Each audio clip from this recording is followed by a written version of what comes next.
같이 기도하겠습니다.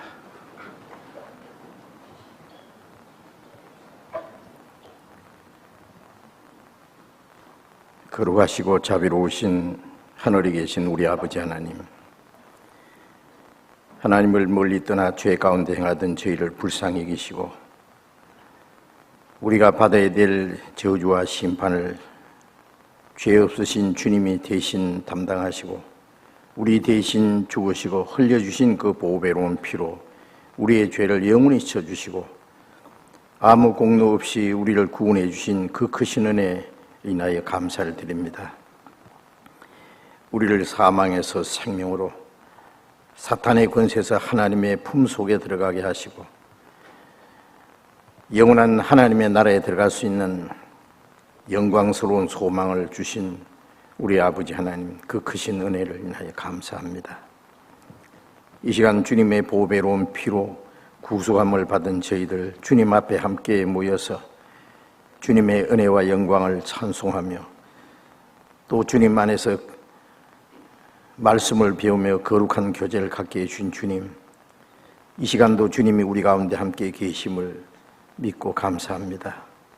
여기에 모여있는 우리 각 사람을 굽어 살펴주시고 하나님의 자비로운 손길로 우리를 더욱 붙들어 주시고 진리의 말씀으로 우리를 더욱 거룩하게 깨끗하게 세워주시고 하나님의 자녀로 점점 온전하게 합당하게 살아갈 수 있도록 우리의 마음과 우리의 삶을 친히 주장하시고 인도해 주옵소서.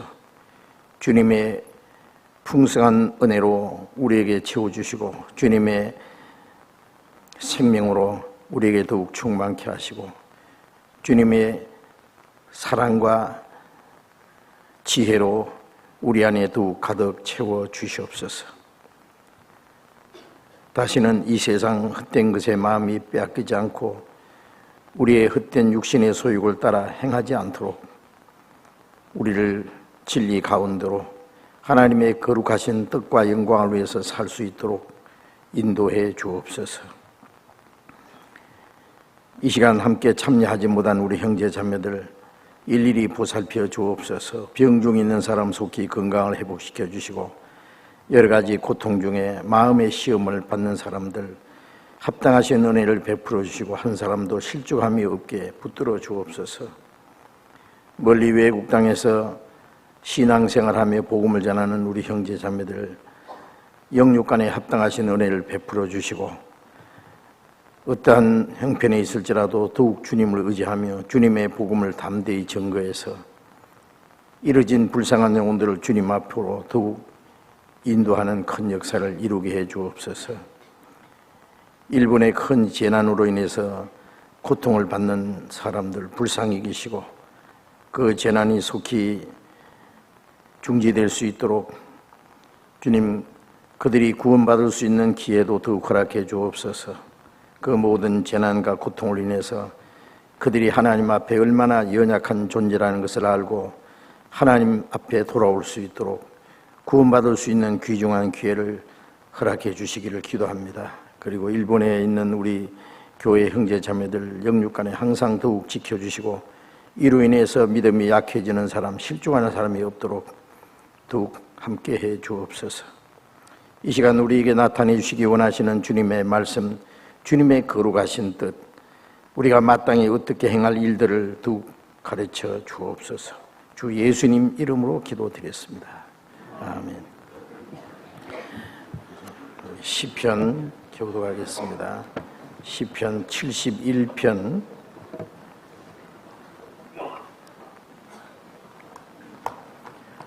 시편 71편 9절부터 24절 끝절까지 교독하겠습니다.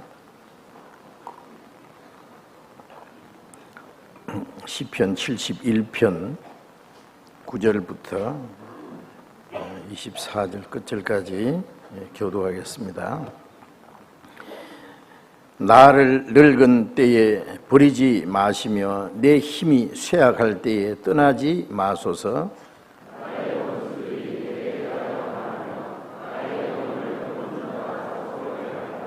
이러기를 하나님이 저를 버리셨은즉 따라잡으라 건질 자가 없다 하오니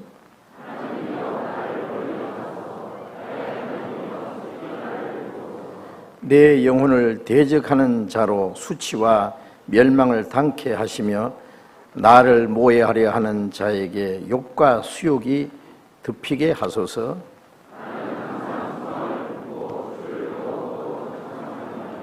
내가 청량할 수 없는 주의 의와 구원을 내 입으로 종일 전하리이다.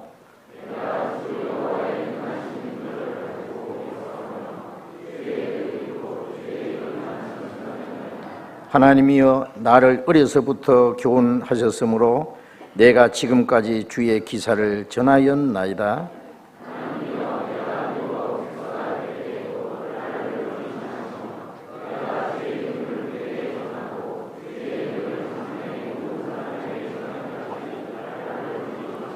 하나님이여 주의 의가 또한 지극히 높으시니이다. 하나님이여 주께서 대사를 행하셨사오니 누가 주와 같으리이까?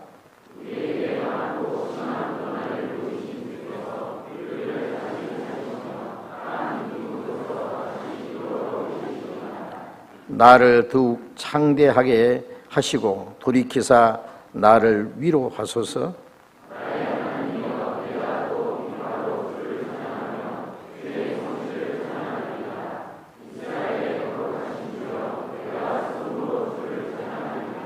내가 주를 찬양할 때에 내 입술이 기뻐 외치며 주께서 구속하신 내 영혼이 즐거워하리이다.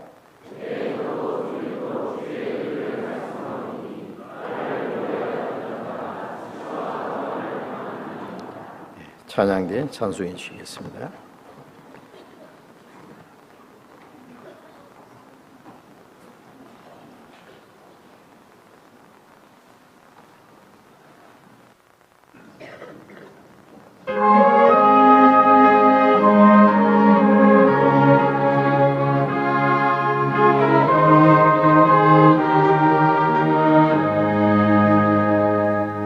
내 영혼의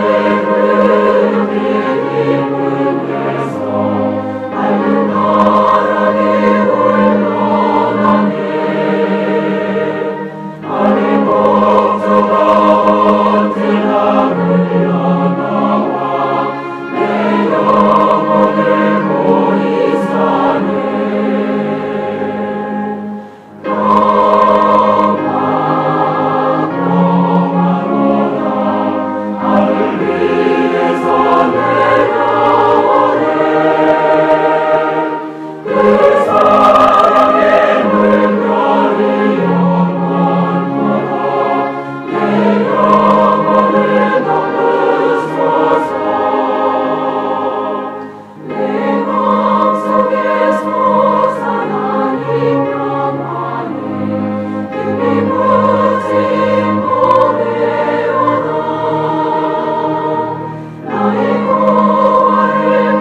성경 찾겠습니다. 마태복음 19장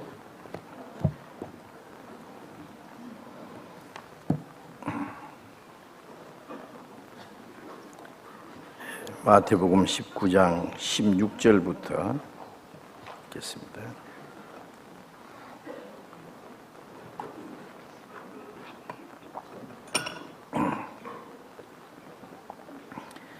마태복음 19장 16절부터 제가 읽겠습니다. 어떤 사람이 주께 와서 가로되 선생님이여 내가 무슨 선한 일을 하여야 영생을 얻으리이까? 예수께서 가라사대 어찌하여 선한 일을 내게 묻느냐? 선한 이는 오직 한 분이시니라. 내가 생명에 들어가려면 계명들을 지키라. 가로되 어느 계명이 오니이까? 예수께서 가라사대 살인하지 말라, 간음하지 말라, 도적질하지 말라, 거짓 증거하지 말라, 내 부모를 공경하라, 내 이웃을 내 몸과 같이 사랑하라 하신 것이니라. 그 청년이 가로되 이 모든 것을 내가 지켰사오니 아직도 무엇이 부족하니까? 예수께서 가라사대 네가 온전하고자 할진대 가서 내 소유를 팔아 가난한 자들을 주라. 그리하면 하늘에서 보화가 네게 있으리라. 그리고 와서 나를 좇으라 하시니 그 청년이 재물이 많음으로 이 말씀을 듣고 근심하며 가니라. 예수께서 제자들에게 이르시되 내가 진실로 너희에게 이르노니 부자는 천국에 들어가기가 어려우니라. 다시 너희에게 말하노니 약대가 바늘기로 들어가는 것이 부자가 하나님의 나라에 들어가는 것보다 쉬우니라 하신대 제자들이 듣고 심히 놀라 가로되 그런즉 누가 구원을 얻을 수 있으리까? 예수께서 저희를 보시고 가라사대 사람으로는 할 수 없으되 하나님으로서는 다 할 수 있느니라. 이에 베드로가 대답하여 가로되 보소서 우리가 모든 것을 버리고 주를 쫓았나이사오니 그런즉 우리가 무엇을 얻으리이까? 예수께서 가라사대 내가 진실로 너희에게 이르노니 세상이 새롭게 되어 인자가 자기 영광의 보좌에 앉을 때에 나를 좇는 너희도 12 보좌에 앉아 이스라엘 12 지파를 심판하리라. 거기까지.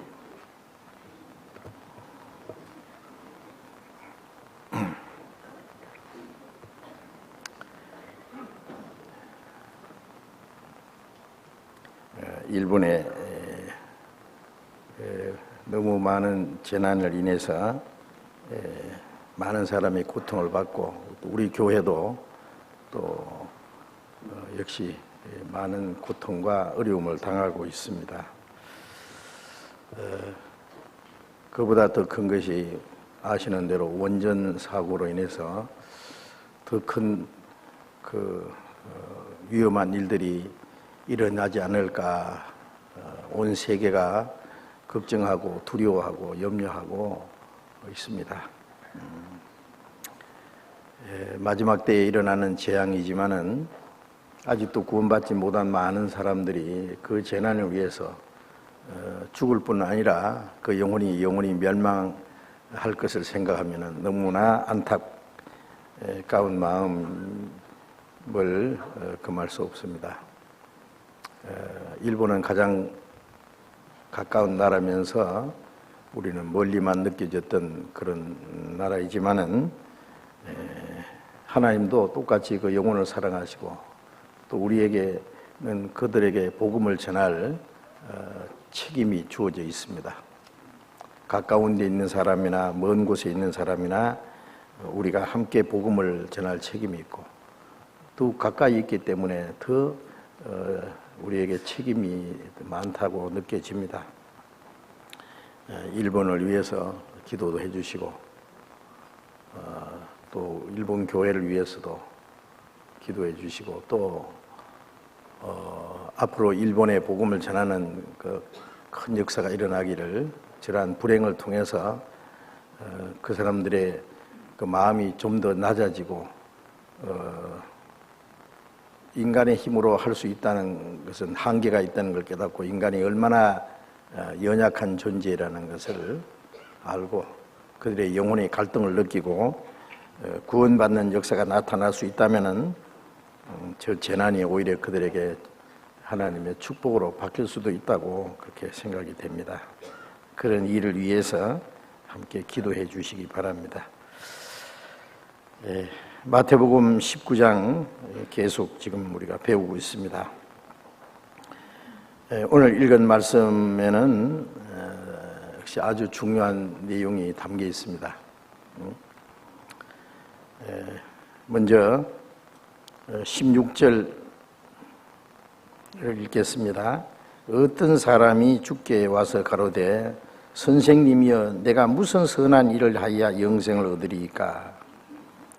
이게 어떤 사람이라고 했는데 그 뒤에 보면은 이 사람은 청년이고 부자라 그랬습니다. 또 누가복음 18장 18절에 보면은 관원이라 그랬어요. 그러니까 이 사람은 높은 위치에 있는 관원이고 또 부자고 청년입니다. 젊은 청년으로서 아마 요즘 말로 아주 높은 위치에 있는 그 엘리트에 속하는 그런 사람입니다. 부유한 가정에서 훌륭한 교육을 받고 받은 그런 특별한 사람이라고 생각이 됩니다. 그리고 이 사람이 예수님 앞에 나왔는데요. 마가복음 10장 17절에 보면 이 사람이 예수님 앞에 와서 무릎을 꿇고 예수님께 간절히 여쭈었다는 말씀이 있어요. 누가복음 10장에 보면은 그 율법사는 예수님을 시험하기 위해서 내가 무엇을 해야 영생을 얻으리까 그 영생의 문제를 가지고 왔지만은 예수님을 시험하기 위해서 질문했다 그랬는데 이 사람은 무릎을 꿇고 간청한 걸 보면은 시험한 것도 아니고 이 사람이 정말 그 솔직하고 간절한 마음으로 자기 영혼의 문제를 해결하기 위해서 주님 앞에 나온 것이라고 생각됩니다. 그래서 겸손하고 간절한 마음으로 어떻게 하면 영생을 얻느냐고 하는 그 질문을 예수님께 드렸습니다. 사람이 영생을 얻는다고 하는 문제는 누구든지 모든 사람에게 최대의 문제, 인생 최대의 문제라고 이렇게 생각이 됩니다. 하나님이 모든 만물을 창조하시고 마지막에 사람을 하나님이 자기 형상대로 창조하신 것도 영생을 주시기 위해서입니다. 사람을 창조하신 목적은 하나님은 영생하시는 분이기 때문에 하나님의 형상대로 영혼을 주셨다는 것은 하나님과 같이 영원히 살게 하기 위해서 사람을 만드셨고 우리는 그 영생을 얻기 위해서 이 세상에 태어났습니다. 그래서 전도서 3장 11절에 보면은 하나님이 모든 것을 때를 따라 아름답게 창조하시되 사람에게는 영혼을 사모하는 마음을 주셨느니라. 그건 영혼의 요구입니다. 영생을 위해서 창조했고 그래서 사람 속에는 그 영혼의 요구, 영혼이 살기 원하는 영혼의 그 간절한 요구가 있습니다. 공중의 새는 하늘을 나르라고 창세기 1장에 새들에게 하늘을 나르라고 공중의 새들을 만드셨다 그랬죠. 물고기는 물속에서 헤엄치면서 살으라고 만드셨습니다. 사람은 하나님의 나라에 가서 하나님과 함께 영원히 영생을 누리게 하기 위해서 사람을 만드셨습니다. 사람은 이 세상에 고생하고 살다가 죽으려고 태어난 것이 아니라 또 어떤 사람처럼 이 세상에 온갖 것을 누리기 위해서 이 세상에 난 것도 아니고 하나님과 함께 영원히 영생을 누리기 위해서 이 세상에 태어났습니다. 우리가 어머니 태 속에서 10달은 이 세상에 태어나서 몇십 년 살기 위한 준비고, 이 세상에 몇십 년 사는 것은 그 다음에 올 영원한 하나님의 나라에 들어가기 위한 준비입니다. 이 세상에 사는 동안에 하나님의 은혜를 깨닫고 구원을 받고 하나님의 뜻 가운데 살다가 하나님의 나라에 들어가기 위해서 그 준비 기간입니다. 이 세상에 군뱅이가 7년 동안에는 매미가 되기 위한 준비입니다. 웅덩이 애벌레가 약 1년 후에 잠자리에 대해서 날아간다 그러는데요. 실개천이나 웅덩이에 있는 그 애벌레는 잠자리가 되기 위한 준비, 그리고 징그러운 그 벌레가 꼬치 속에 들어갔다 나오더니 예쁜 화려한 나비가 되어서 하늘을 날아갑니다. 자, 우리 육신은 이 세상에 태어나서 어떻게 사느냐 하는 것이 중요한 것이 아니라 내 영혼이 죽음 건너편에 어디로 가느냐, 어디로 가서 영원히 사느냐. 천국도 영원하고 지옥도 영원한데 그 어디 가서 영혼을 보내느냐, 그것이 중요합니다. 사람들은 오늘은 내일을 위한 더 나은 장래를 위한 준비라 그러잖아요. 금세는 영원한 내세를 위한 준비입니다. 그런데 이 사람은 영생을 얻기를 간절히 원했고 또 예수님은 영생을 주시러 오셨어요. 예수님은 영생을 주시러 오셨고 우리는 그 영생을 얻으러 왔습니다. 그런데 영생을 주시러 오신 그분과 영생을 얻고자 하는 사람이 직접 만났으니 이 청년은 정말 놀라운 행운이고 정말 자기 영혼이 구원받을 수 있는, 영생을 얻을 수 있는 귀중한 기회가 주어진 것이 확실합니다. 그래서 영생 얻는 길, 문제는 어떻게 하면 영생을 얻느냐. 이 청년은 주님께 여쭙기를 선생님이여 내가 무슨 선한 일을 하여야 영생을 얻으리이까. 영생 얻는 문제, 그 얻는 방법에 대해서 이 사람 아직도 크게 오해를 하고 있는 겁니다. 누가복음 18장 18절 19절에 보면은 이 사람이 말하기를 선한 선생님이여 내가 무슨 선한 일을 해야 영생 얻으리이까. 선한 선생님이여 그렇게 여쭙다고 했습니다. 예수님 말씀에 네가 나를 어찌 선하다고 하느냐 그러셨는데 예수님이 선하지 않다는 말씀이 아니고 이 세상에는 참으로 선한 선생은 없다는 말씀입니다. 예수님은 하나님이 사람의 몸을 입고 오신 분이고 예수님이야말로 선한 분인데 이 사람은 예수님을 하나의 선한 일을 가르치는 도덕 선생인 줄 알고 있기 때문에 네가 찾는 선한 선생은 없다 그 말이에요.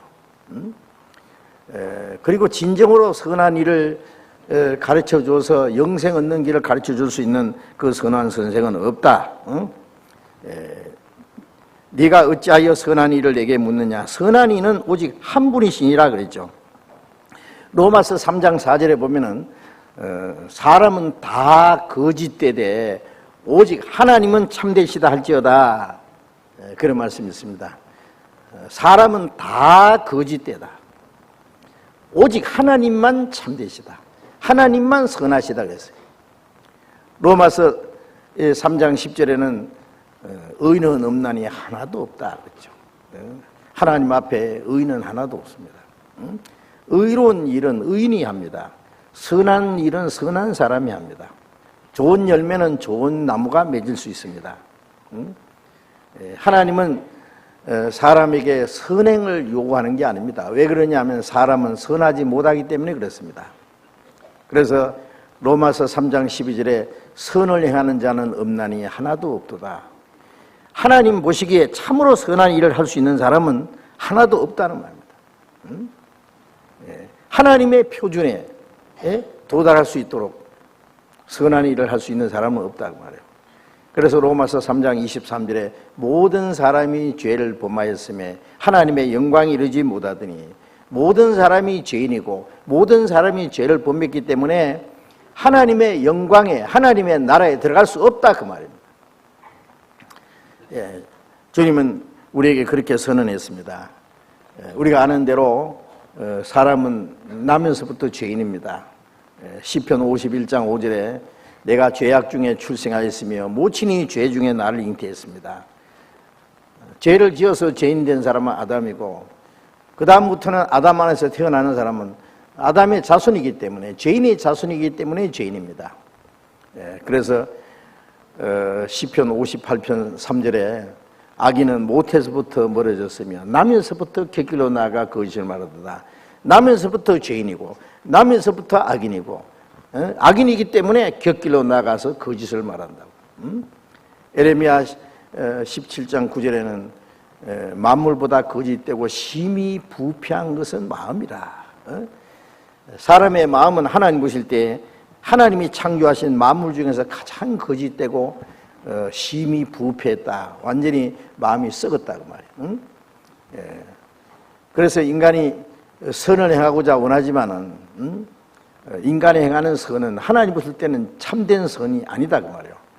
그래서 욥기 35장 7절 8절에 보면은 네가 의로운들 하나님께 무엇을 드릴 수 있겠으며 하나님이 네 손에서 무엇을 받으시겠느냐. 네 의는 너 같은 사람이나 유익하게 할 뿐이라. 인간이 행하는 선이나 의는 하나님 보실 때는 하나의 위선이고 자기 같은 죄인들에게나 유익하게 한 것이지 완전히 거룩하신 하나님이 보실 때는 진정한 선이 아니다. 하나님이 인간의 어떤 선을 받으실 수 없다고 말씀하신 겁니다. 그래서 이사야 64장 6절에 우리의 의는 다 더러운 옷 같다. 우리가 아무리 의로운 일을 해도 하나님 보실 때는 더러운 옷과 같다. 하나님 앞에 진정한 선은 없다 그 말입니다. 물건을 포장은 잘 했는데 속에는 가짜가 들은 수 있잖아요. 가짜일수록 겉으로 보기에 아주 멋지게 포장도 잘할 수 있습니다. 포장을 잘했거나 못했거나 가짜는 똑같은 가짜입니다. 인간은 겉으로 윤리와 도덕과 종교로 여러 가지로 포장을 해도 그 속에는 여전히 죄인이고 여전히 만물보다 거짓되고 심히 부패한 마음을 가지고 마음으로 생각으로 말로 행동으로 살아가는 가운데 온갖 죄를 짓고 있는 것이 사실입니다. 그래서 무슨 선한 일을 해야 영생 얻으리까 하는 것은 인간이 아직 얼마나 비참한 죄인인지를 알지 못했기 때문에 그런 겁니다. 그래서 그 많은 종교는요, 그 사람들도 영혼에 그 갈등이 있어요. 그렇잖아요. 하나님을 찾고자 하는 마음이 있고 영생을 사모하는 마음이 있기 때문에 뭔가 그 믿음의 대상을 찾으려고 노력하고 영생을 얻기 위해서 노력하는데 어떤 사람은 고행을 하면은 영생 얻을 거다. 고행을 하고 스스로 그 죄성을 없애야 하려고 하고 또 어떤 사람은 적선을 선한 일을 많이 하면은 영생 얻을 거다. 혹은 공덕을 많이 쌓으면은 이제 좋은 곳에 아니면 극락에 갈 것이다. 뭐 이렇게 생각하는 사람들이 있습니다. 그래서 더 좋은 곳에 가서 영원히 살 것이라고 막연히 생각합니다. 그러나 하나님의 말씀은 사람이 선한 일을 해서 영생 얻을 수 있는 사람은 하나도 없다고 그렇게 선언했습니다. 영생은 오직 하나님의 사랑과 하나님의 은혜를 믿음으로 하나님의 능력의 손길로만 이루어지는 것입니다. 무조건적인 하나님의 은혜, 하나님의 사랑과 우리를 구원하시는 그 능력의 손에 의해서만 이루어진다는 걸 성경에 말씀합니다. 요한복음 3장 16절에 하나님이 세상을 이처럼 사랑하사 독생자를 주셨으니, 자기 독생자를 사람의 모양으로 보내서 인간의 죄를 대속하기 위해서 속죄제물로 십자가에 죽기까지 주셨으니, 그 말입니다. 주셨으니 이는 저를 믿는 자마다 그 하나님의 사랑과 은혜를 깨닫고 믿는 자마다 멸망치 않고 영생을 얻게 하려 함이라 고 말씀했습니다. 요한복음 5장 24절에는 내 말을 듣고 나 보내실 믿는 자는 영생을 얻었고 심판에 이르지 않으니 사망의 생명을 옮겼느니라. 믿는 자는 영생을 얻었다. 말씀을 깨닫고 하나님의 은혜를 깨닫고 믿으면 영생이다, 그 말이에요. 예. 그래 요한복음 3장 39절에는 그랬죠. 믿는 자는 요한복음 3장 36절에는 아들을 믿는 자는 영생이 있고 그랬습니다. 또 믿는 자는 영생을 얻었고, 요한복음 6장을 한번 펴보겠습니다. 요한복음 6장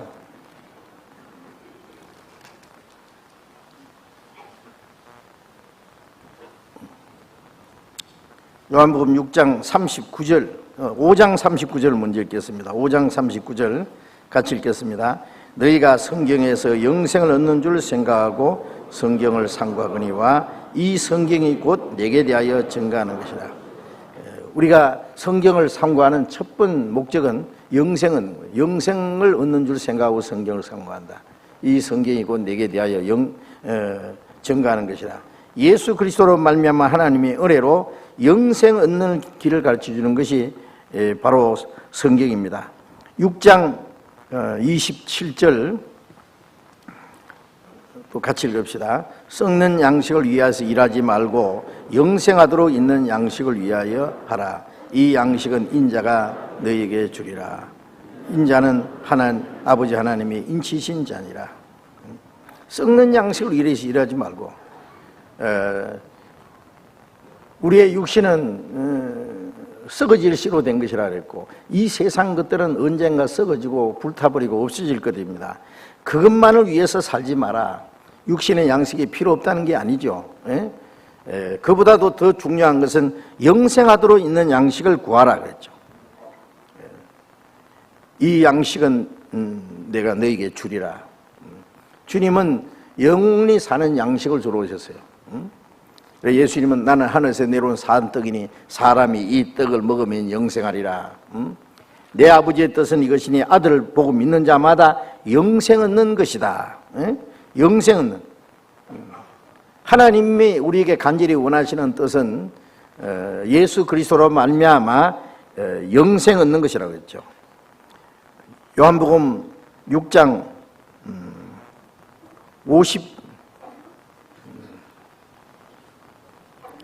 47절 같이 읽어봅시다. 47절. 진실로 너희에게 이르노니 믿는 자는 영생을 가졌나니. 또 51절 같이 읽읍시다. 나는 하늘로서 내려온 산떡이니 사람이 이 떡을 먹으면 영생하리라. 나의 주일 떡은 그 세상의 생명을 위한 내 살이로라 하시니라. 믿는 자는 영생을 가졌다. 믿는다는 말은 먹는다는 말이에요. 믿는다, 먹는다. 육신의 음식은 입으로 먹지만은 이 영생하는 양식은 마음으로 먹는 겁니다. 받아들이는 걸 먹는다고 표현했습니다. 나는 하늘에서 내려온 산떡이니 사람이 이 떡을 먹으면 영생하리라. 예수님이 십자가에 죽으시고 우리 죄를 대속하시고 사망의 권세를 깨치고 부활하신 그 은혜를 깨닫고 믿으면 영생을 얻는다고 말씀하신 겁니다. 68절에 보면은 베드로가 주여 영생의 말씀에 계시오매 우리가 누게로 가오리까. 예수님에게는 영생을 주시는 그 하나님의 생명이 있고 예수님에게는 영생하는 말씀이 있습니다. 요한복음 17장 3절에 영생은 곧 유일하신 참 하나님과 그의 보내신 자 예수 그리스도를 아는 것입니다. 하나님을 알고 하나님이 보내신 예수 그리스도를 알고 그 은혜를 깨닫고 믿을 때에 영생을 얻는 거다. 그것을 아는 것이다. 믿는 것과 아는 것은 하나입니다.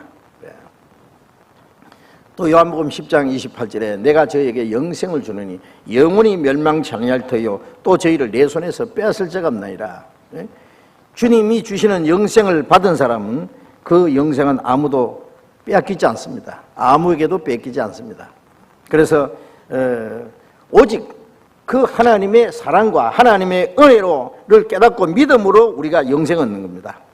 영생, 이 세상에 사는 동안에 영생을 얻은 사람이 천국 가서 영원히 영생을 누리며 사는 곳이 천국입니다. 그래서 어떻게 하면 영생을 얻어서 하나님의 나라에 가서 영원히 살 수 있느냐, 이것이 인생 최대의 문제입니다.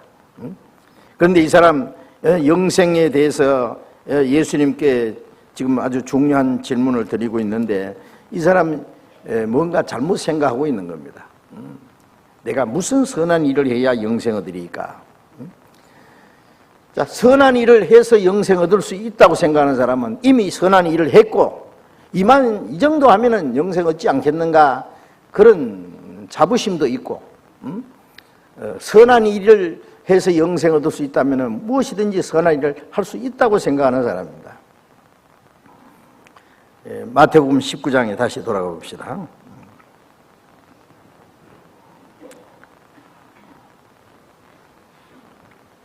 17절, 19장 17절. 예수께서 가라사대 어찌하여 선한 이를 내게 묻느냐? 선한 이는 오직 한 분이시니라. 네가 생명에 들어가려면 계명들을 지키라. 생명에 들어가려면 계명을 지키라 그랬죠. 왜요? 계명을 지켜서 영생 얻을 수 없다는 거 우리가 잘 압니다. 그런데 선한 일을 할 수 있다고 생각하는 사람, 계명을 지킬 수 있다는 사람에게는 지켜보라고 말씀합니다. 성경에 여러 곳에 이렇게 나옵니다. 율법사가 내가 무슨 선한 일을 해야 영생 얻으리까? 율법을 어떻게 있느냐? 마음을 다하고 뜻을 다하고 힘을 다해서 주 너희 하나님을 사랑하고 이웃을 내 몸같이 사랑하라고 했습니다. 그래, 네 대답이 옳다. 이를 행하라. 그래 하면 살리라. 마음을 다하고 뜻을 다하고 힘을 다하고 목숨을 다해서 하나님을 사랑하고 이웃을 내 몸같이 사랑하면은 그 사람은 죄가 없는 사람이에요. 그렇잖아요. 이웃을 내 몸같이 사랑하고 하나님을 마음을 다해서 사랑하는 사람이 이웃에게 뭐 해롭게 하겠습니까? 거짓을 행하겠습니까? 이웃을 자기 몸같이 사랑할 수 있는 사람이 무슨 죄를 짓겠어요? 그러나 그렇게 할 수 있는 사람이 어디 있느냐고. 그런데 그 율법사는 할 수 있습니다. 내 이웃이 누굽니까? 그때 예수님이 하신 말씀이 예루살렘에서 여리고로 내려가다 강도를 만나서 옷을 벗기고 거반 매를 맞아서 죽게 된 것을 버리고 갔다. 강도를 만나서 죽게 된 사람이 누구냐? 바로 니다 그예요. 자기의 그 영혼의 비참한 상태를 깨달아야 되지. 자기를 구원해 줄 이웃을 찾아야 되지. 자기는 이웃을 도울 수 있는 힘이 있다고 생각하는 그것이 엉뚱한 교만입니다. 그래서 행할 수 있다는 사람에게는 행해보라고 합니다. 율법을 행하려고 하는 사람은 자기가 율법을 행할 수 없다는 것을 알게 되고, 율법을 행할 수 없을 뿐 아니라 이미 율법을 다 범했다는 것을 알게 될 겁니다. 갈라디아 3장 12절에 보면은 율법은 믿음에서 난 것이 아니다. 이를 행하는 자는 그 가운데 살리라 했습니다. 율법으로 구원을 받을 수 있다면 예수님이 왜 필요하냐고. 율법은 행하라 그래야 하면 살리라. 은혜는 믿어라. 믿으면 그러면 산다. 완전히 반대입니다. 그게. 그리고 갈라디아서 3장 21절에 보면은 의롭다함을 얻을 수 있는 율법을 주셨다면은 구원이 의롭다함 받는 것이 반드시 율법으로 말미암았으리라. 사람이 구원받을 수 있는 율법을 주셨다면은 율법으로만 구원을 받을 수 있다고 말씀했을 거다. 그럼 예수님이 오실 필요도 없다 그 말씀입니다. 그리고 갈라디아서 2장 16절에는 사람이 의롭다함 받는 것은 율법 행위에서 아니고 믿음으로 되는 줄 아는 거로 우리가 그리스도 예수를 믿나니 이는 율법의 행위로 의롭다함을 얻을 육체가 없느니라. 율법으로 행함으로 의롭다함을 얻을 수 없기 때문에 우리가 그리스도 예수를 믿는다. 그리고 갈라디아서 2장 21절에 내가 하나님의 은혜를 패하지 아니하노니 만일 사람이 의롭게 되는 것은 율법으로 말미암으면 그리스도께서 헛되이 죽으셨나이다. 율법으로 의롭다함 받으려고 하는 사람은 하나님의 은혜를 패하는 사람입니다. 그리스도의 십자가의 죽음을 헛되게 만드는 사람입니다. 자기 행위로, 율법의 행위로 의롭다함 받는다면은 그리스도께서 헛되이 죽으셨다. 예수님이 십자가 죽으신 게 아무 소용없다는 얘기입니다. 로마서 3장 20절에 그러므로 율법 행위로 의롭다함을 얻을 육체가 없나니 율법으로는 죄를 깨달음이니라. 또 28절에 율법 행위로 의롭다함 받을 육체가 아무도 없다. 아무도 없다고. 한 사람도 없다고.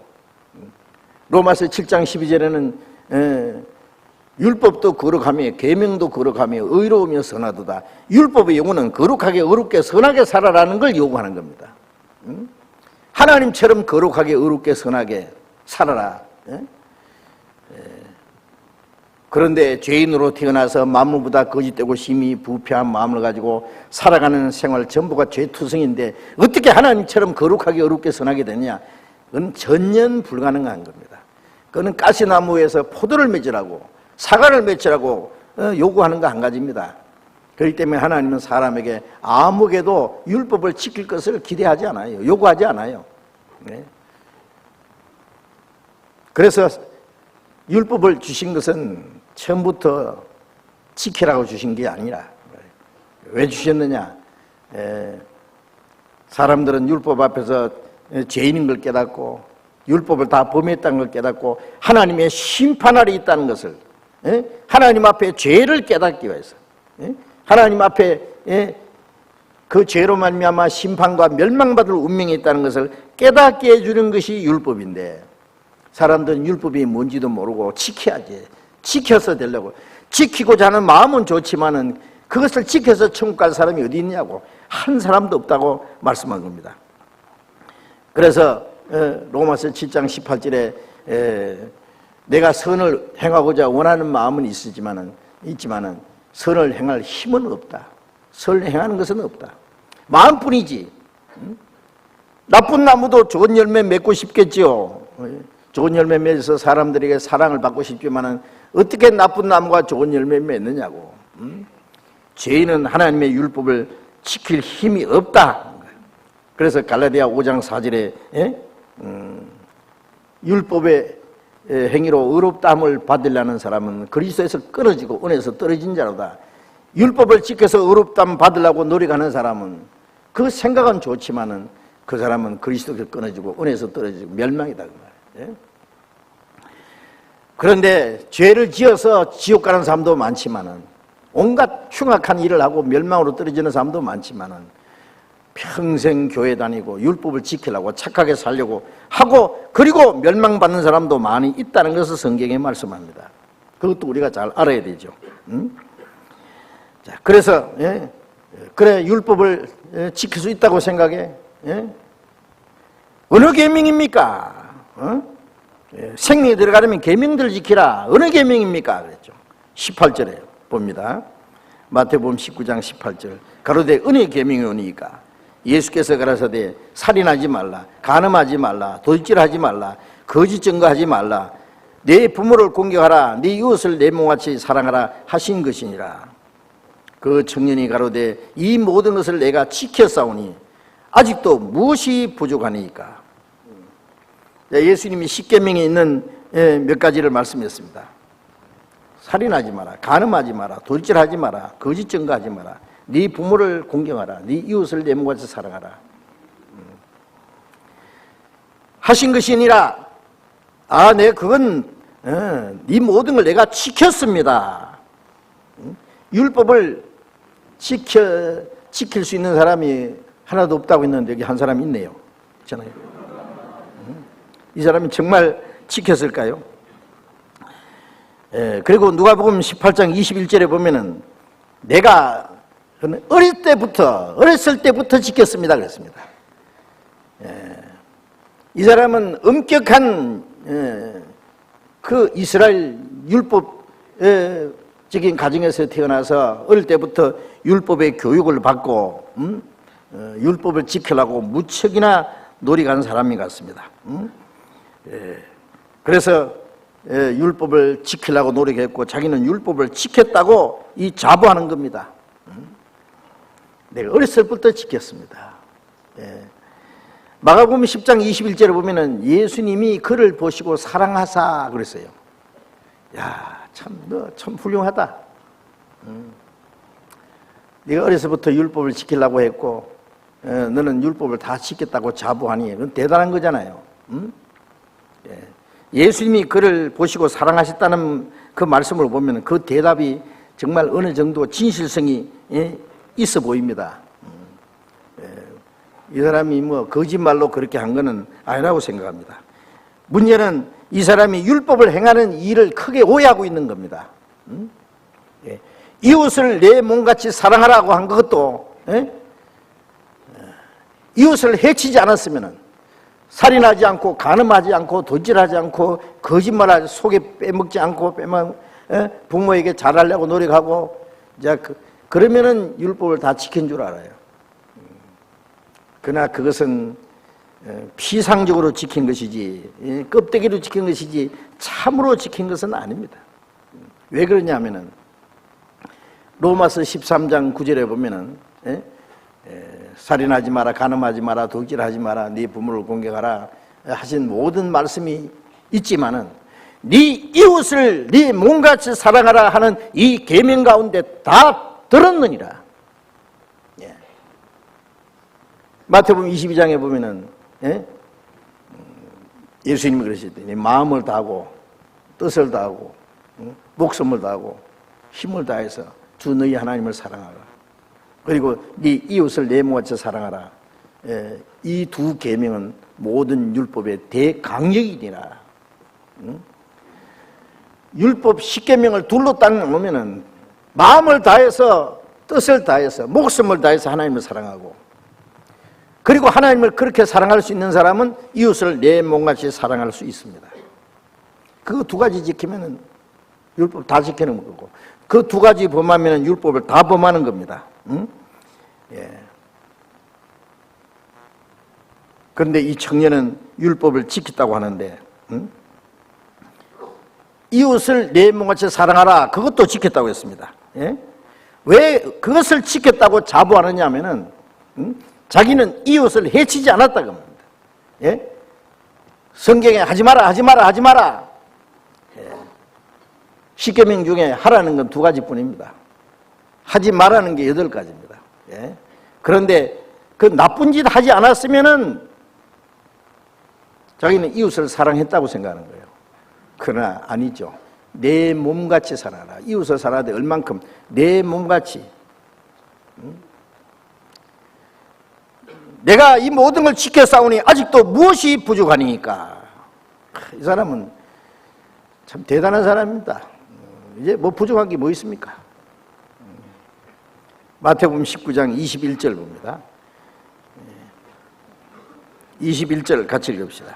예수께서 가라사대 네가 온전하고자 할진대 가서 네 소유를 팔아 가난한 자들 주라. 그리하면 하늘에서 보화가 네게 있으리라. 그리고 와서 나를 좇으라 하시니. 네가 온전하고자 할진대 그 말은 네는 아직 부족하다. 부족해도 너무 부족하고 사실은 통째로 오해하고 있는 거예요. 율법을 지키는 문제에 대해서. 네가 온전하고자 할진대 가서 네 소유를 팔아 가난한 자를 주라. 그래야하면 하늘에서 보화가 네게 있으리라. 이 사람 예수님이 보실 때 예수님 마음을 다 뚫어보시잖아요. 말 안 해도. 2가지 잘못된 게 있습니다. 하나는 이 사람은 율법을 온전히 지키지 못했으면서도 지켰다고, 모든 걸 다 지켰다고 그렇게 자부하고, 그것이 잘못된 거고. 첫째, 왜 이웃을 내 몸같이 사랑하지 못했잖아요. 나중에 보면 알죠. 이웃을 내 몸같이 사랑, 자기 몸처럼. 이웃이 굶주리고 있으면 내가 굶주린 것처럼, 이웃이 헐벗었으면 내가 헐벗은 것처럼, 이웃이 고통을 받으면 내가 고통을 받는 것처럼, 자기를 귀하게 여기듯이 이웃을 똑같이 자기 몸처럼 사랑할 수 있었다면 왜 자기 것을 이웃에게 나눠주지 못했느냐 그 말이에요. 그러니까 이웃을 내 몸같이 사랑했다는 말은 빈말이고, 또 하나는 이 사람은 영생을 얻기를 원하지만은 장차 얻을 영생보다는 현재 자기가 가지고 있는 재물에 대한 욕망이 더 강한 거예요. 그래서 그 두 가지 주님이 보신 겁니다. 그래서 그래, 네가 정말 영생을 얻고자 해? 내 시킨 대로 할래? 그러면 가서 네 소유를 팔아 가난한 자에게 주라. 그래야만 하늘에 보화가 있으리라. 그리고 와서 나를 좇으라. 자, 이 사람 이웃을 내 몸같이 사랑할 수 있다면은 자기의 것을 다 나눠줄 수 있었을 겁니다. 그런데 예수님이 말씀하신 것은 그렇게 해서 영생 얻는다는 말씀이 물론 아니죠. 이 사람은 율법을 다 범한 사람이라는 것을 알아야 됩니다. 자기 힘으로 율법을 지킬 수 없다는 걸 알아야 됩니다. 아니, 이미 자기는 율법을 다 범했다는 것도 알아야 됩니다. 그래서 자기가 솔직히 하나님 앞에 죄인인 걸 깨닫고 인정하고, 자기 율법으로 율법을 지킬 수 없다는 것을 고백하고, 누가복음 18장 그 13절에 나와 있는 그 세리처럼 하나님 앞에 나는 죄인으로소이다, 나를 불쌍히 여기옵소서 라고 자기의 죄를 자백하고 하나님의 자비와 용서를 구했어야 되는 겁니다. 그런데 이 사람 율법을 지킬 수 있다고 하고 영생을 원한다고 하지만은 영생보다는 이 세상의 재물에 대한 그 미련과 욕망이 더 강한 사람입니다. 이 사람 영생 얻기 위해서는 아직 준비가 덜 된 거예요. 그리고 와서 나를 좇으라. 그러면 하늘에서 보화가 있다. 재물을 가난한 자에게 준다고 해서, 다 준다고 해서 영생 얻는 건 물론 아닙니다. 이웃을 위해서, 이웃을 자기 몸처럼 사랑하지 할 수 있는 사랑이 없다는 것도 일깨워지고 회개하기 위한 것이고, 이 사람이 자기 죄를 철저히 뉘우치고 오직 하나님의 은혜를 깨닫고 믿음으로 구원을 받는다면은, 영생을 얻는다면은 이 사람 구원받는 동시에 주님을 따라갈 수 있을 거예요. 그렇죠? 주님을 따라간다면 아무나 따라갑니까? 나를 좇으라는 말은 구원받는 과정이 있어야 될 걸 말하는 거예요. 구원받지 못한 죄인이 어찌 주님을 따라갈 수 있겠습니까? 자기는 율법을 범한 죄인이고 하나님 앞에 멸망받을 운명이 있다는 걸 깨닫고 주님 앞에 그 하나님의 자비와 용서를 구하고 구원을 받고, 그러면 주님을 따라갈 수 있을 겁니다. 그러면 주님을 따르게 되면은 주님 말씀대로 자기의 그 재물을 팔아서 가난한 자에게 줄 수 있고, 그렇게 할 수 있다면은 그것은 주님 앞에 가서 상급이 된 겁니다. 보화가 있다는 것은 그건 상급이에요. 구원은 하나님의 은혜로만 되는 것이고, 구원받고 주님의 말씀을 순종하고 주님의 말씀을 순종하기 위해서 자기를 희생하고 자기를 버리는 사람은 주님 앞에서 큰 상이 있을 겁니다. 하늘에서 보화가 있을 겁니다. 그 사실을 주님이 말씀하신 겁니다. 그런데 이 부자는 주님 말씀을 실천하지 못하고 말았습니다. 22절 봅니다. 같이 읽어봅시다. 그 청년이 재물이 많음으로 이 말씀을 듣고 근심함이 가니라. 이 사람은 이 청년이 재물이 많음으로 그랬어요. 많음으로. 이 말씀을 듣고 순종한 것이 아니라 주님을 떠났습니다. 근심하면서 떠났습니다. 마가복음 10장 22절에 보면은 슬픈 기색을 띠고 근심하며 갔다고 되어 있어요. 슬픈 기색을 띠고 근심하면서 갔어요. 왜 슬픈 기색을 띠고 근심하며 갔을까요? 예? 이 말씀을 듣고 왜 근심했어요? 예? 아, 왜요? 영생도 얻고 싶고 재물도 아깝고 이 두 가지를 결정 못하면은요 고민입니다. 그죠? 주님 말씀대로 영생 얻기 위해서 모든 걸 다 포기하고 버려야 되느냐? 그러려니 재물이 아깝고. 그런데 이 사람은 주님을 순종하지 못하고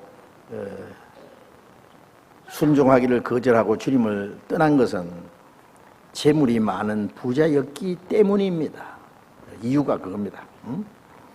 그 사람은 영생보다는 재물을 선택했습니다. 사람을 사랑보다는 재물을 더 사랑했습니다. 예? 이 사람 그 재물로 인해서 이 세상에 잠깐 후에 없어질 재물 때문에 영원하고 영광스러운 더 큰 하나님의 축복을 스스로 거절한 겁니다. 이것이 바로 무서운 비극인데 그 사람은 그것을 알지 못했습니다. 아깝게도 영생 얻을 수 있는 귀한 기회가 주어졌지만은 이 사람은 그냥 돌아갔습니다. 네.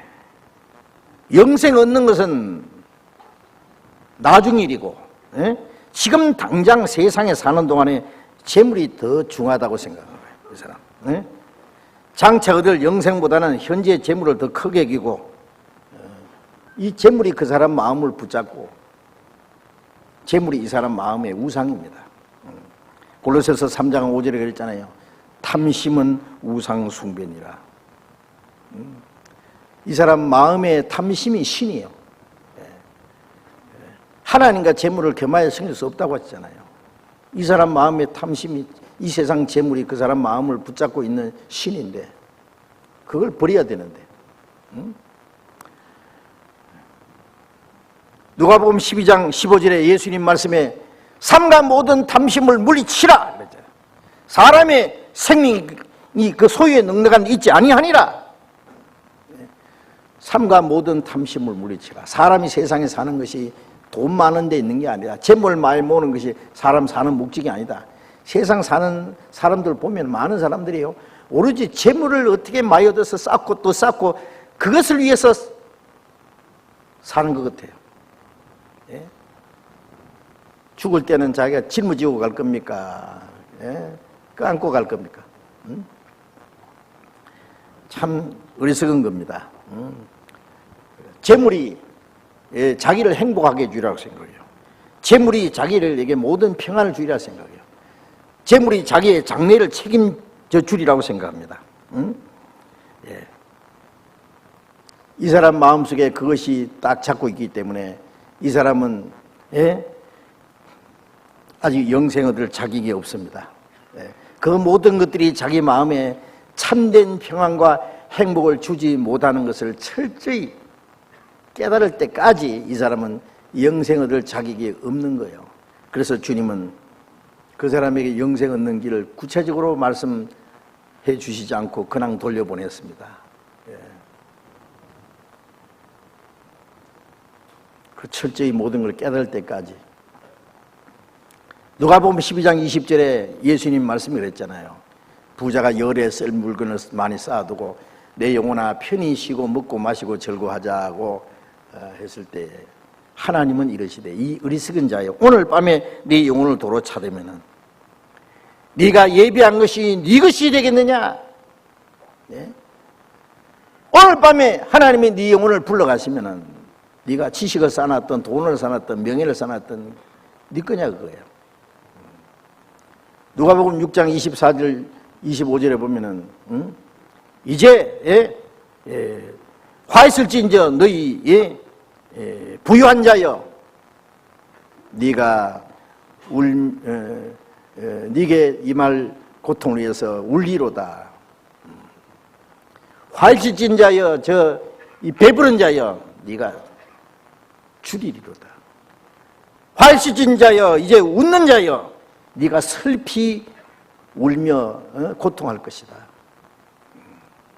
이 세상의 재물을 가지고 스스로 부여하고 스스로 배부르고 서로 그것을 즐기고 하는 사람은 잠시 후에 이제 고통스러운 날이 올 것을 말씀했습니다. 누가복음 16장 25절에 부자가 지옥 가서 뭐라 했습니까? 내가 이 불꽃 가운데서 고민하나이다. 거지 나사로는 아브라함 품에 들어갔고 이 부자는 음부 불 가운데 들어갔습니다. 아브라함이 말이, 너는 세상에 살았을 때 네 좋은 걸 다 받았다. 그때 나사로는 고난을 받았잖아. 그래서 나사로는 여기 와서는 위로를 받고 너는 거기서 고통을 받느니라. 부유한 자여, 네가 위로를 다 받았다. 세상에서 자기의 모든 걸 다 누린 사람, 주님 앞에 가면은 고통을 받을 것을 말씀한 겁니다.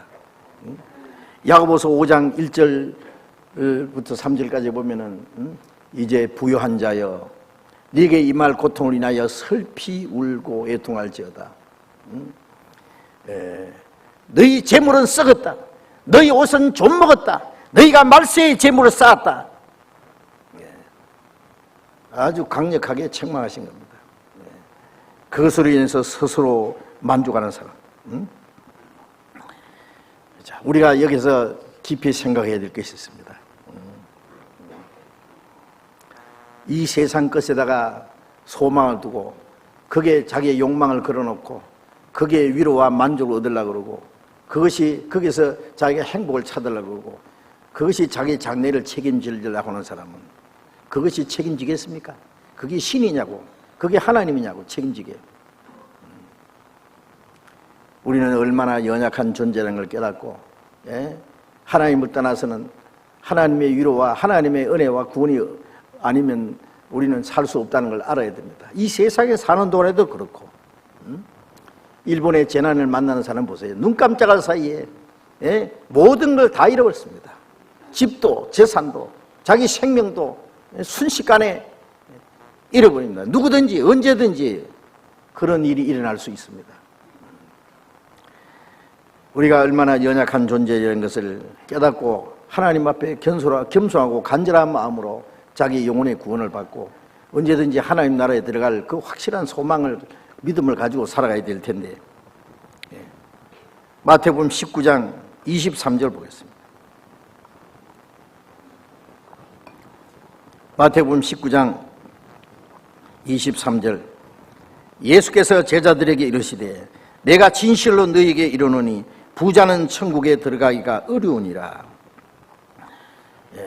부자가 천국에 들어가기는 어려우니라. 부자가 천국에 못 들어간다 그 말이 아닙니다. 어렵다고 말했습니다. 약대가 바늘기로 들어가는 것보다도 부자가 천국 들어가는 것이 쉬우니라. 약대는 그 당시에 이스라엘 땅에 사는 짐승 중에 제일 큰 동물입니다. 바늘기는 가장 작은 구멍입니다. 그렇죠? 이 큰 짐승이 바늘기로 어떻게 들어가냐? 그건 전혀 불가능한 걸 말합니다. 어렵다. 못 들어간다고 하지 않고 어렵다고 했습니다. 성경에 구원받은 부자들이 있습니다. 누가복음 19장에 보면은 여리고 성의 세리장 삭개오, 큰 부자라고 했습니다, 사람. 그런데 이 삭개오도 기어코 주님을 만나서 구원을 받았습니다. 예수님 말씀에 누가복음 19장 9절에 구원이 이 집에 이르렀다. 이 사람도 아브라함 자손이라. 하나님의 축복이 이 집에 이르렀다. 구원이 이르렀다. 또 아리마대 요셉, 예수님에게 자기 무덤을 예수님 무덤에다 자기 예수님의 시신을 모셨던 부자 아리마대 요셉, 그는 예수님의 제자였다고 했습니다. 또 밤중에 예수님의 찾아왔던 니고데모, 그도 엄청 부자였습니다. 예? 바리새인이요 유대 관원이고 부자였습니다. 예수님이 돌아갔을 때 이 니고데모는 300건이나 더 되는 그 향품을 예수님의 몸에 넣기 위해서 가져왔습니다. 이것은 임금이 죽었을 때 임금에 넣는 거예요. 엄청나게 비싼 겁니다. 이런 부자들도 마음에 다 영혼의 갈등을 느끼고 자기 영생을 사모했고 하나님의 은혜를 간절히 구했던 사람, 그래서 주님으로 말미암아 구원을 받은 사람들의 모습입니다. 부자라고 구원 못 받는 건 결코 아니죠. 부자가 다만 구원 받기가 다른 사람보다 어렵다는 겁니다. 어렵다.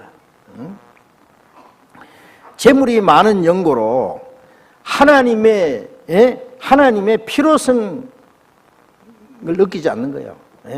하나님은 필요 없는 존재로 생각하는 거예요. 그런 위험이 있습니다. 부자에게는. 재물을 가진 것이 거의 없는 가난한 사람은 너무너무 가난하기 때문에 의지할 곳이 없잖아요. 가난한 사람은 의지할 곳이 없기 때문에 순전한 마음으로 하나님께 돌아오기가 쉽습니다. 그래서 자기 영혼의 갈등을 느끼고 구원을 받기가 더 쉽습니다. 그래서 마태복음 11장 5절에 보면은 예수님 말씀에 가난한 자에게 복음이 전파된다. 가난한 자에게 복음이 전파된다.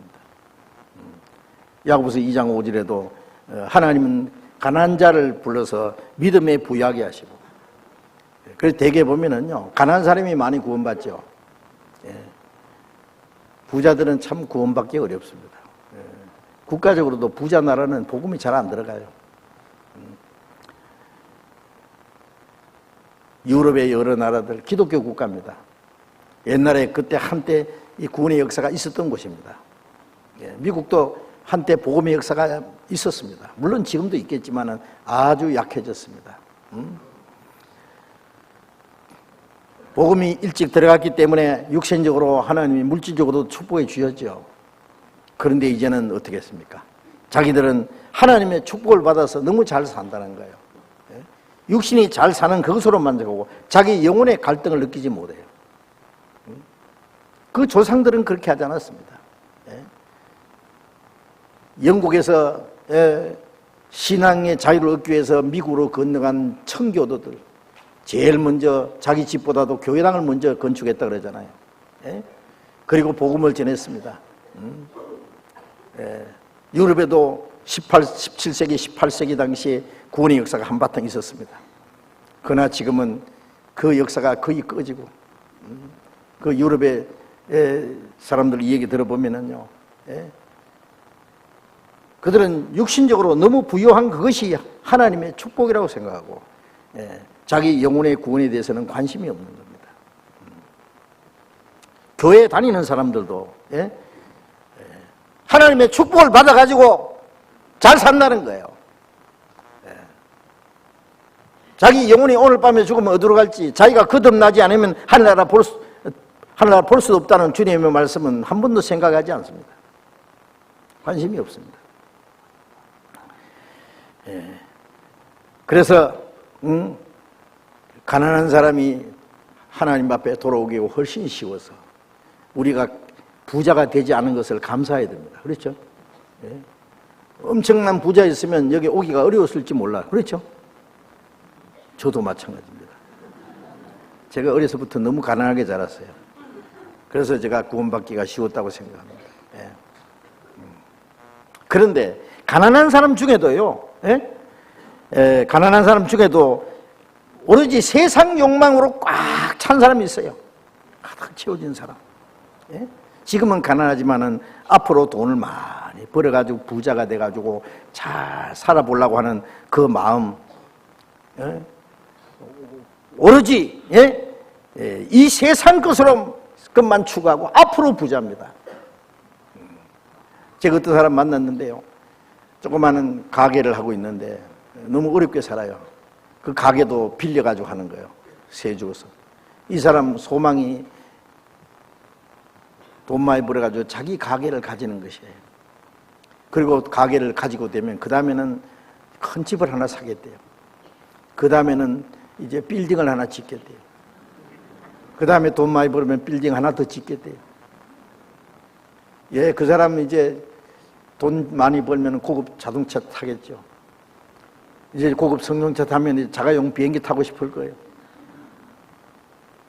그래서 이 사람 예수 믿으라면 우리 같이 바쁜 사람이 예수 믿을 시간 어디 있냐고.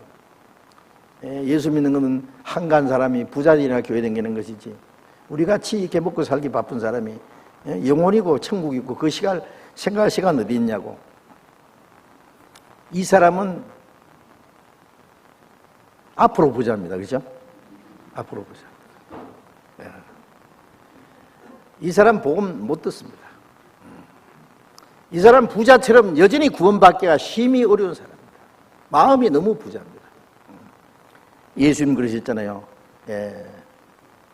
마태복음 5장 3절에 심령이 가난한 자는 복이 있나니 천국이 저희 것입니다. 응?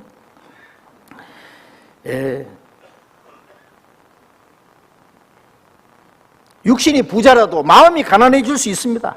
예? 이 세상에 온갖 것 다 있어도 그것이 내 마음에 참 평안을 주느냐? 그것이 내게 행복을 주느냐? 예? 그것이 내 영혼 문제를 해결해 주느냐? 그것이 내 사는 목적은 아니다 하는 걸 알고 자기는 빈손으로 왔다가 빈손으로 가는 걸 알고 자기 영혼의 갈등을 느끼고 구원받기를 간절히 원하고 하나님의 은혜를 구하는 사람은 그 사람은 심령이 가난한 사람입니다. 그 사람은 구원을 받을 수 있습니다. 그래서 어떤 사람은요 육신도 부유하고 마음도 부유한 사람이 있고 육신도 가난하고 마음도 가난한 사람이 있고 어떤 사람은 육신은 부유하지만 마음이 가난한 사람이 있고 어떤 사람은 육신은 가난해도 마음이 부자인 사람도 있습니다. 그런데 육신이 부유한 사람이 마음의 부자가 될 위험이 더 많습니다. 그렇죠?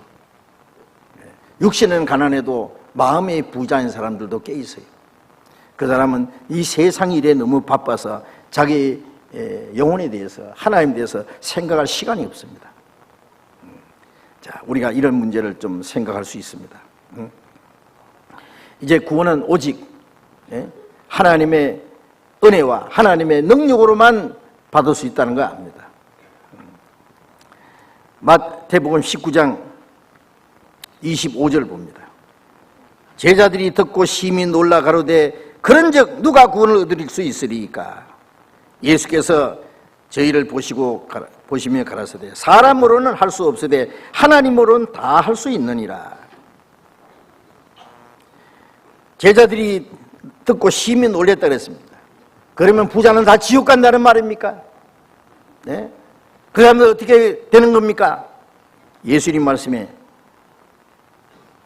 사람으로는 할 수 없으되 하나님으로는 다 할 수 있느니라. 하나님도 사람이 할 수 없는 거 하나님이 할 수 있죠. 예? 어떻게 하나님이 어떻게 하시는 거예요? 예. 하나님이 하시는 일 중에 가장 위대한 일이 뭐예요? 말씀으로 우주 만물을 창조하시고 말씀으로 모든 걸 다스리십니다. 예. 그러나 하나님이 하시는 일 중에 가장 위대한 일이 뭐예요? 우리를 구원하기 위해서 자기 독생자를 사람의 모양으로 보내서 거룩하신 그분, 의로우신 그분 위에게 인간이 지은 죄를 다 짊어져서 가장 비참한 죄인처럼 사형선고를 받고 가장 비참한 죄인처럼 수치와 고통을 받고 십자가에 못 박혀 죽어서 피를 다 쏟아서 그 하나님의 독생자의 희생으로 사람이 지옥 갈 영혼을 구원해서 하나님의 나라에 들어가게 하는 그거는 하나님이 하시는 일 중에 최대의 일입니다. 앞으로도 하나님은 그보다 더 큰 일은 할 수 없을 겁니다. 그보다 더 큰 일을 하나님이 어떻게 할 수 있어요? 하나님으로는 할 수 있느니라. 예? 그 하나님의 놀라운 은혜와 하나님의 능력으로 죄인을 구원하는 거예요. 하나님의 자비와 하나님의 은혜와 하나님의 사랑이 없다면 누가 구원을 받을 수 있겠습니까? 우리가 구원받은 기적 중의 기적입니다. 하나님이 행하신 능력입니다. 자, 여기서 우리가 생각할 수 있는 것은요, 부자가 빠질 수 있는 위험에 대해서 우리가 잠깐 생각해 봐야 됩니다. 부자는 어떤 위험에 노출되어 있느냐? 부유함은 잘못된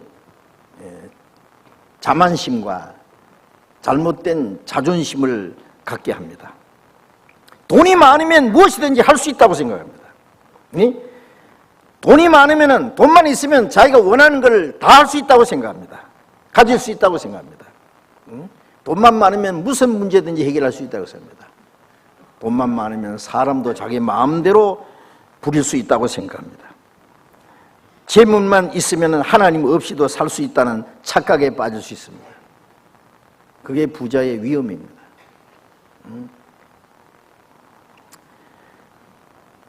요한계시록 3장 17절에 보면은 아시아에 있는 7교회 중에 마지막 라오디게아 교회, 라오디게아 교회를 책망하면서 너는 말하기를 나는 부자라 부유하여 부자한 것이 없다. 하나 네 공부한 것과 가련한 것과 가난한 것과 눈먼 것과 벌거벗은 것을 알지 못하는도다. 이 라오디게아는 소아시아의 여러 지역에서 가장 부유한 지역이었답니다. 서기 60년에 큰 지진으로 온 시가 다 폐허가 됐는데요, 로마에서 그걸 재건하는데 도와주겠다니까 필요 없다고, 우리는 스스로 재건할 수 있다고, 실제 자기들 힘으로 다시 재건했대요. 그래서 자기들은 스스로 부유하다는 것을 아주 자랑하는, 그래서 아주 부유한 곳이라고. 그래서 너는 부자라 부유하여 부유한 것이 없다. 육신적으로도 부유하고, 라오디게아 교회도 영원히 구원을 받지도 않은 상태에서 스스로 자만 속에 빠져 있었습니다.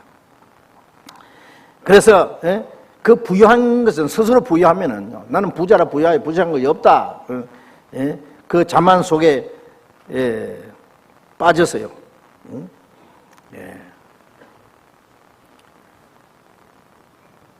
돈이면 무엇이든지 할 수 있다고, 부유함이 있으면 부정한 게 없다고 생각하기 때문에 돈으로 살 수 있는 것이 있는가 하면은 돈으로 살 수 없는 것도 있다는 거 알아야 됩니다. 그렇잖아요.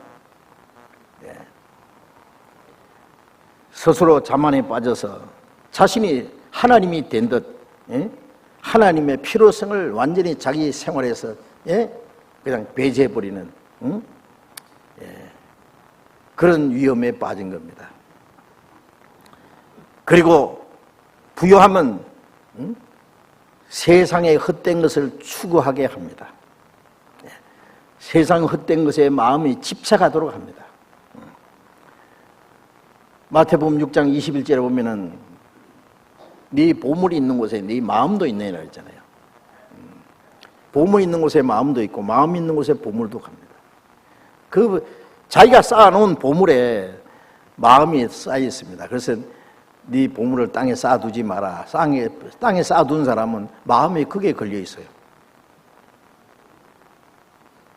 거기서 어떤 위로와 만족을 얻으려고 그래요. 그게 자기를 지켜주는 하나님이라고 생각해요. 그래서 다른 하나님이 필요 없는 거예요.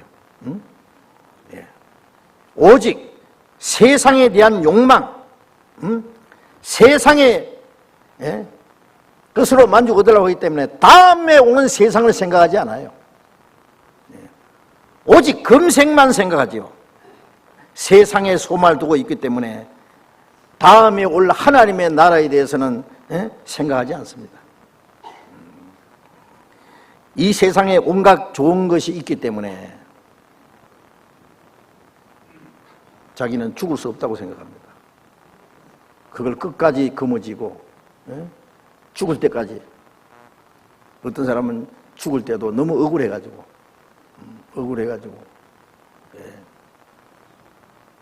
그 돈을 자기 그 궤 안에 넣어달라고. 그래서 현금을 잔뜩 넣어줬대요. 그래서 장사를 지내는데 가장 가까운 친구가 와서 그랬대요. 그 죽은 시체를 보고 여보게 친구, 현금을 가지고 가려면 힘드네. 내가 수표를 하나 꺼내 줌세. 그리고 수표 하나 꺼내가지고 넣어주고 현금은 지가 가져갔대요. 그렇죠. 참 빈손으로 왔다가 빈손으로 간다는 그 인생의 무상함을 알아야 되는데 죽을 때까지. 그러니까 진시황은 그 부귀 영광을 오래 누리고 싶은데 늙고 병들고 이제 죽을까봐 두려워가지고요. 불로초와 불사약을 구하러 갔다 그러잖아요. 그런데 그 사람은 50도 못 돼서 죽었습니다. 더 일찍 죽었어요. 어리석기는, 어리석기는. 그래서 이 지상에 있는 것을 너무 관심이 많아서 하늘 위에 있는 그 하나님의 나라에는 망각해버리는 겁니다. 이게 얼마나 어리석은 거예요. 보이는 것만 추구하다가 그것에 매달려 살다가 보이지 않는 것에 대해서는 그냥 깜빡 잊어버리는 거예요. 그러나 성경에 말씀하기를 고린도후서 4장 18절에 우리가 바라는 것은 보이는 것이 아니요 보이지 않는 것이니 보이는 것은 잠깐이요 보이지 않는 것은 영원합니다. 우리가 바라는 것은 보이는 것이 아니고 보이지 않는 겁니다. 야고보서 4장 14절에 너희 생명이 무엇이냐? 너희는 잠깐 보이다 없어지는 안개니라. 안개는 허상입니다. 다 허상이다. 잠깐 보이다가 바람에 날려서 없어지는 사망의 바람에 흩어져서 없어질 다 안개 같은 것이다.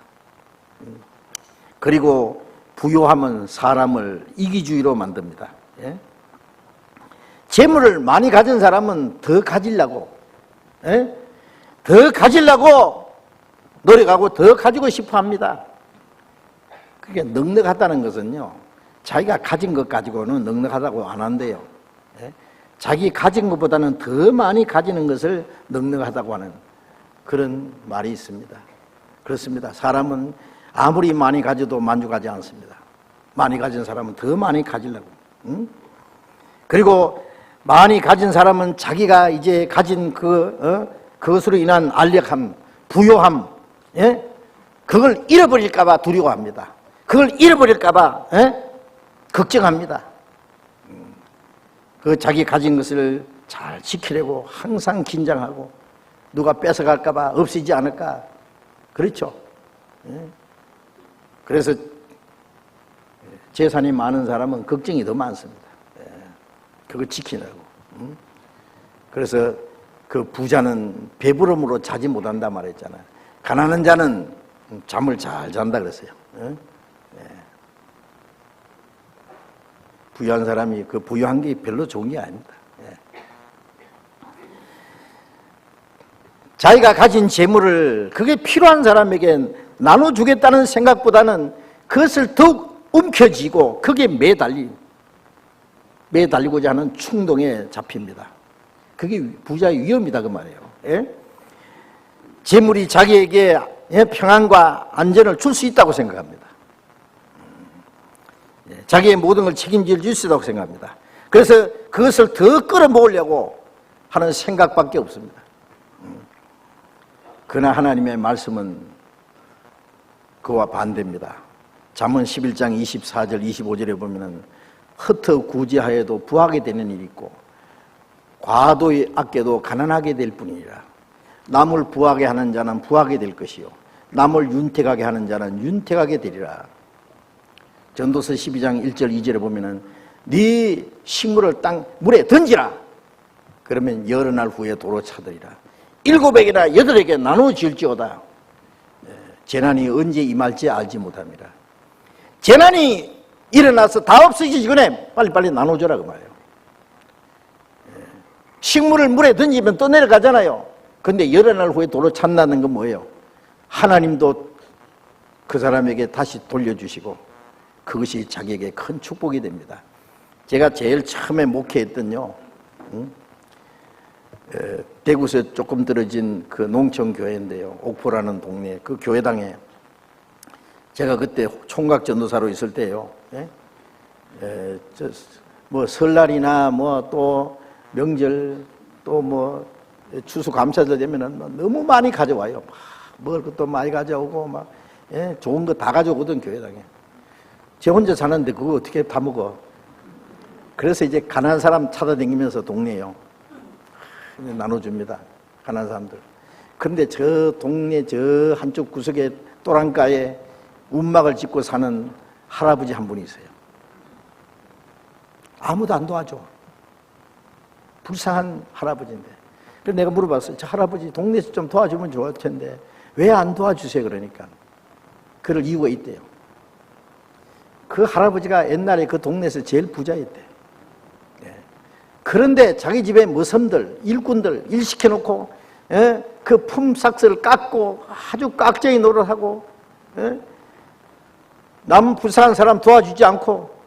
그런데 어쨌든 하여튼 쫄딱 망했대. 식구들 다 죽고 혼자 남았는데 옛날에 그 사람이 어떤 사람이 알기 때문에 괘씸해서 아무도 안 도와준대. 자기가 좀 부유할 때 있을 때 가난한 사람 나눠주고 어려운 사람 도와주고 품꾼들에게 좀 넉넉하게 너그럽게 했으면은 자기가 어려울 때 많은 사람 도와줄 텐데 자기가 비참하게 되니까 그 사람 괘씸해서 아무도 안 도와준다는 거예요. 그래서 그 보응을 받는구나 하는 걸 제가 생각해 봤습니다.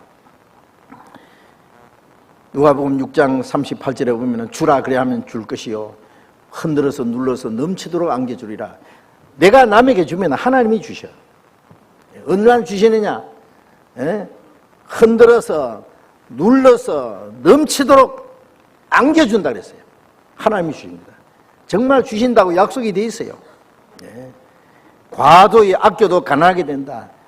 흩어 구지해도 부하게 된다. 하나님 부약이에요. 가난한 자를 불쌍히 하는 것은 하나님께 꾸이는 것이라고 했잖아요. 그것을 하나님이 반드시 갚아주신다고. 우리에게 있는 것은 나만 위해서 있는 것이 아니라 뭔가 그걸 필요한 사람에게 주라고 내게 맡겼는데 그걸 커머지고 혼자 있으면 되느냐 그 말이에요. 디모데전서 6장 17절 한번 봅시다. 디모데전서 6장 17절 또 19절까지 같이 읽어봅시다. 네가 이 세대의 부한 자들을 명하여 마음을 높이지 말고 정함이 없는 재물에 소망을 두지 말고 오직 우리에게 모든 걸 후히 주사 누리게 하시는 하나님께 두며 선한 일을 행하고 선한 사업에 부하고 나눠주기를 좋아하며 동정하는 자가 되게 하라. 이것이 장래에 자기를 위하여 좋은 틀을 쌓아 참된 생명을 취하는 것이니라. 바울 사도가 디모데에게 주신 말씀인데 네가 이 세대의 부한 자들을 명하여 마음을 높이지 말고, 물론 구원받은 그리스도인들에게 하시는 말씀입니다. 마음을 높이지 말고 정함이 없는 재물에 소망을 두지 말고. 재물은 날개가 달려서 언제든지 날아갈 수 있다고 그랬잖아요. 거기다 소망을 두지 말고 오직 우리에게 모든 걸 후히 주사 누리게 하시는 하나님께 두며 우리의 영적인 은혜도 하나님이 주시고 육신적인 것도 하나님이 주셔요. 우리 영혼만 주십니까? 육신에 필요한 것도 주셔요. 그러니까 일용할 양식을 주옵시고라고 기도하는 건 뭐예요? 우리가 신령한 양식만 주십니까? 우리의 육신에 필요한 것도 매일매일 공중의 새도 하나님이 먹이시고 들의 백합화도 하나님이 기르신다고 하물며 너희일까 보냐 그랬잖아요. 이 모든 것이 너희에게 있어야 할 줄 아시느니라. 그 하나님께 그 소망을 두고 선한 일을 행하고 선한 사업에 부하고 나눠주기를 좋아하며 동정하는 자가 되게 해라. 나눠주기를 좋아하고 불쌍한 사람, 가난한 사람을 동정하는 자가 되게 해라. 이것이 장래에 자기를 위하여 좋은 틀을 쌓아 참된 생명을 취하는 것이야. 그게 전부 자기를 위해서 하는 거예요. 알고 보면은. 왜? 그게 하나님이 갚아주시고 그리고 주님 앞에 가서 상급을 받거든요. 그 부자 청년이 그랬잖아요. 가난한 자에게 주라. 그래 하면 네게 하늘에서 보화가 있으리라. 그건 상급입니다.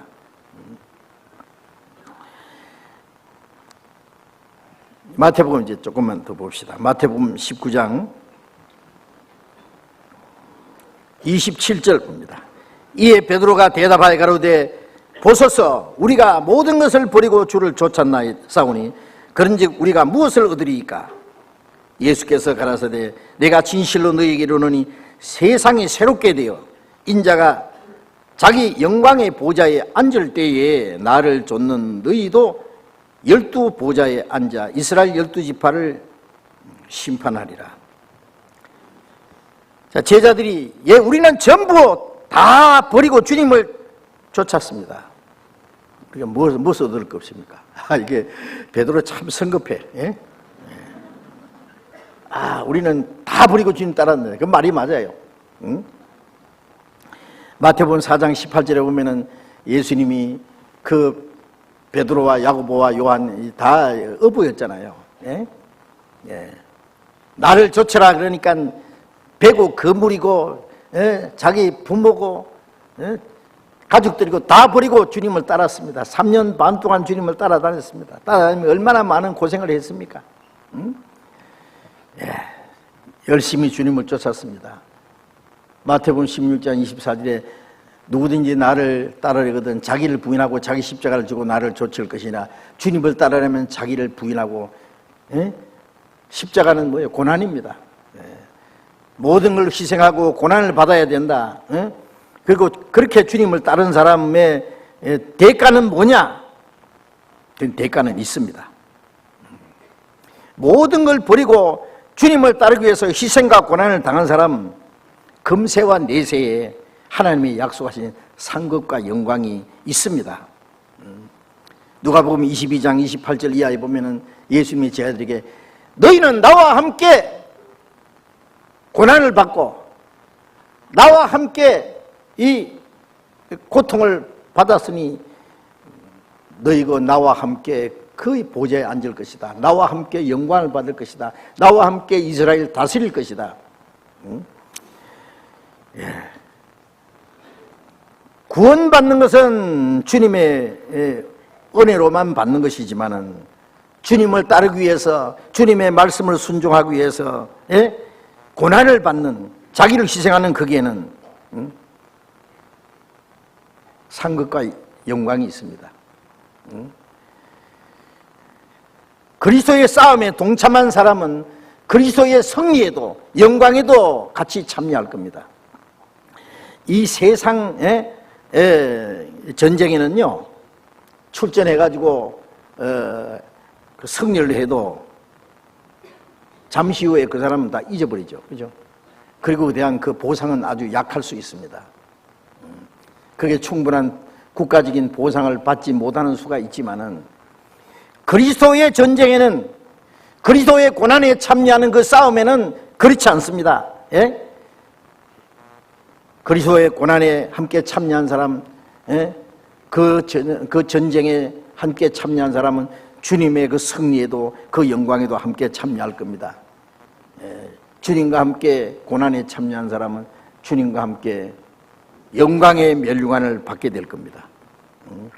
그래서 로마서 8장 17절에 우리가 그리스도와 함께 영광을 받기 위하여 고난도 함께 받아야 될 것이니라. 그리스도와 함께 영광 받으려면 고난도 함께 받아야 됩니다. 디모데후서 2장 11절부터 13절에 12절에 보면은요. 11절 12절에 보면은 우리가 주와 함께 죽으면 주와 함께 살 것이요 주와 함께 참으면 주님과 함께 왕노할 것이라. 영광이 있다는 걸 말씀하잖아요. 네? 예. 그래서 우리 그리스도인들은요. 장차 주님과 함께 받을 영광을 위해서 영원한 영광을 위해서 현재를 살아가는 겁니다. 현재에 고난이 있어도 어떤 희생이 있어도 즐겁게 앞에 있는 영광을 바라보고 우리는 현재를 위해서 현재를 사는 것이 아니라 영원한 영광, 주님과 함께 할 영광을 위해서 현재 주님과 함께 고난을 받습니다. 요한계시록 2장 26절 이하에 보면은요, 예수님이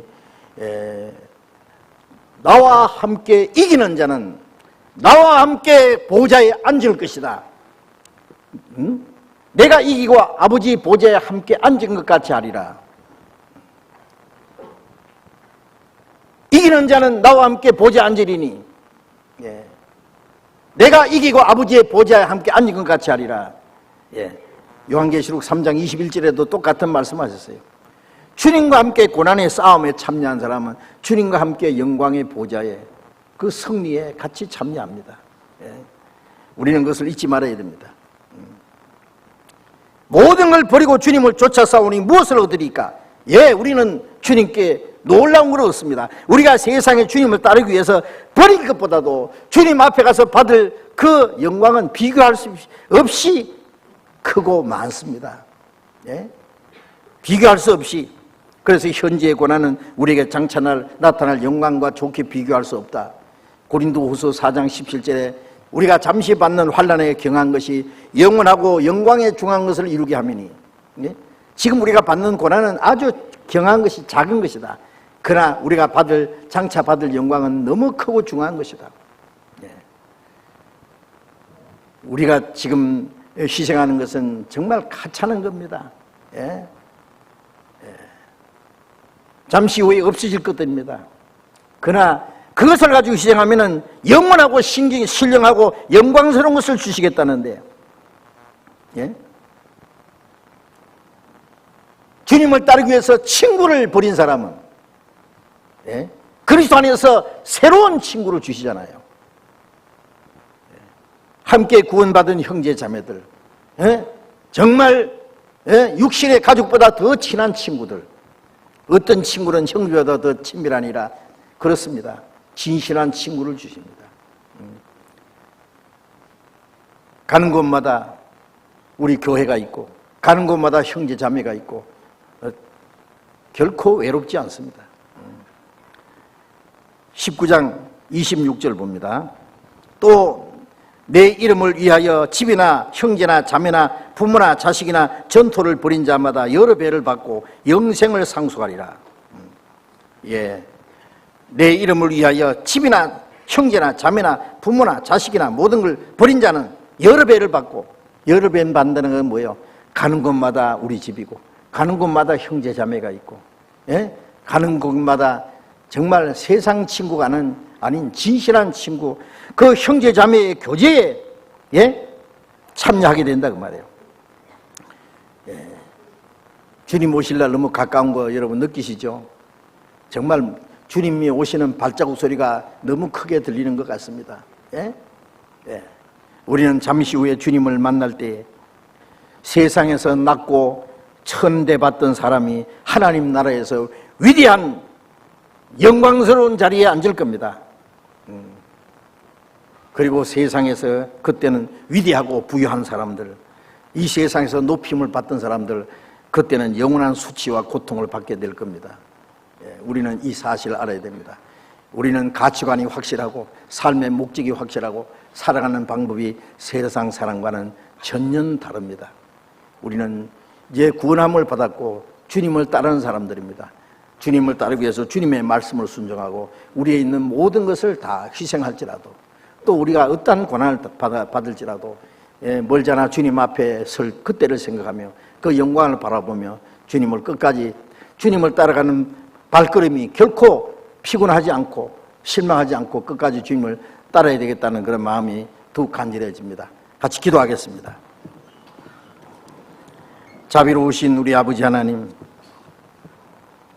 주님이 작정하신 역사의 마지막 시대, 멀잖아 은혜 시대가 끝나고 이 세상의 모든 것이 끝나고 하나님의 진노와 심판이 임할 그날이 너무나 가까운 이 마지막 때에 우리를 구원해 주시고 이 세상 헛된 것에서, 악하고 거짓된 것에서 우리를 거룩하게 구별해 주시고 남은 생에 주님 교회 안에서 하나님의 뜻과 영광을 위해서 살아갈 수 있도록 인도해 주신 주님 감사합니다. 우리 몸도 영혼도 모두 주님의 피로 사했사오니 주의 것입니다. 남은 생에는 오직 하나님의 뜻과 영광을 위해서만 있는 줄 믿습니다. 주님을 따라가는 가운데서 우리가 받는 희생과 고난과 어떠한 어려움일지라도 주님이 함께 하시고 이 세상에 사는 동안에도 우리를 지켜주시고 멀잖아 주님 앞에 설 때에 주님 앞에서 받을 칭찬과 그 영광을 생각하면서 우리가 주님을 올바로 따를 수 있기를 원합니다.